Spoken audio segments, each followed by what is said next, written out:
Ito mga kapatid, no, muli na naman kung sasagutin yung inyong mga katanungan, no, na tungkol sa mga ritual sa pagpapabalik ng mga asawa, ng minamahal, ng boyfriend o ng girlfriend, basta tungkol sa pagpapabalik, no.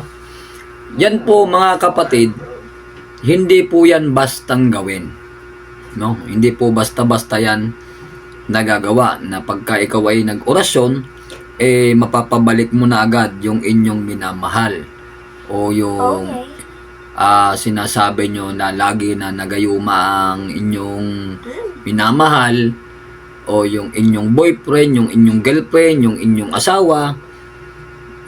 Itatanong nyo sa akin kung yan ba ay agad-agad na napapabalik kasi urgent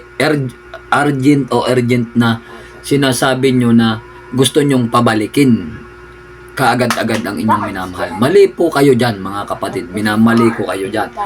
Dahil ang pagpapabalik po na sinasabi natin mga kapatid, yan po ay nangangailangan ng panahon, oras at tamang timing.